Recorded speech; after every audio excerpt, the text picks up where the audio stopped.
Adobe Sign is the preferred e-signature solution for Microsoft customers. In this video, I will walk you through a demo of the integration between Adobe Sign and Microsoft SharePoint Online.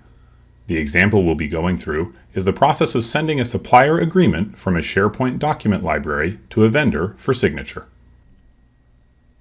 We'll start from the perspective of the procurement manager, John Little, who needs to get a supplier agreement signed from Sam Carlson, a vendor. John can send a document for signature from a SharePoint document library or a SharePoint list on any device from desktop to mobile. In this case, John logs into his SharePoint Online account from his desktop and opens the Documents library. From the Documents library, he selects the Global Corp Supplier Agreement document. From the Adobe Sign drop-down menu, John selects Send for Signature to send the document for e-signature. John is now ready to enter Sam's email address in the Recipients field. Note that the agreement is already attached and the standard message has already been entered by default. John also has the option of adding additional authentication methods and password protection to his document. He can also set a completion deadline for the contract and set reminder notices. All of this same functionality is available on mobile. John enters Sam's email address as the recipient. John can add multiple recipients and designate different actions he wants each of them to take. For example, he can add a recipient who needs to receive a copy of the document, or he can add a manager who needs to approve the document. He can also add himself or a recipient group and request that recipients complete their actions in order as entered or in any order. Before sending the document for signature, John checks Preview and Add Fields to preview the document and add additional signature and business fields, and clicks Next. Clicking the checkbox takes John to the drag and drop authoring environment where he can add any fields he wants his signer to complete. When John opens the agreement in the authoring environment, he sees the date field has been detected and added automatically. From the menu in the right sidebar, John can easily edit or delete existing fields, assign specific recipients to signature fields, or add more fields as desired. The signature field has also been automatically added to the agreement. Once he's previewed the document, John simply clicks Send. It's that easy to send a document for signature from SharePoint.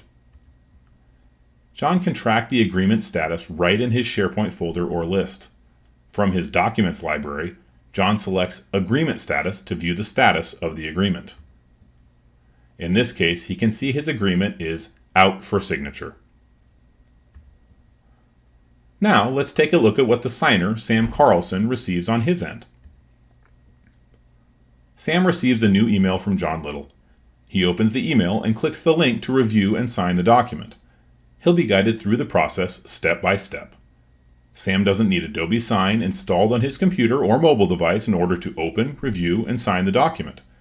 He also doesn't need to sign up for anything in order to sign. Sam can review the document and sign in on any browser on any device. If John was meeting with Sam face-to-face, John could use his mobile device to get a handwritten signature from Sam in person. Because Sam has unique access to his email is considered the first level of authentication. His unique email account provides evidence of who signed the agreement. Sam takes a little time to review the agreement. He clicks Start and is guided to the first field that needs his attention. Here, Sam clicks once in the box as instructed to sign the document. So let's take a look at Sam's options for adding a signature. He has 4 choices. In the first option, he can type his name using the default Adobe Sign font-based signature. Second, he can create a biometric signature by clicking Draw and drawing his signature with the mouse. Third, Sam can upload a scanned image of his signature or business stamp and use it to sign. Or Sam can create his signature on his mobile device for a more authentic looking signature. When he clicks Mobile, he's prompted to type his phone number and receives an SMS with a link to create a handwritten signature on his mobile phone. He clicks Type to initiate the process and enters his name as requested. He then clicks Apply to append the signature to the agreement. When Sam has completed all necessary fields, the Click to Sign button appears, and he can click it to complete the signing process. He can immediately download a copy by clicking the Download a Copy button and save it to his computer for future reference. Since a copy of the agreement has been sent to all parties, he will also receive a signed copy in his inbox. John can easily see the agreement status and track the history of the transaction.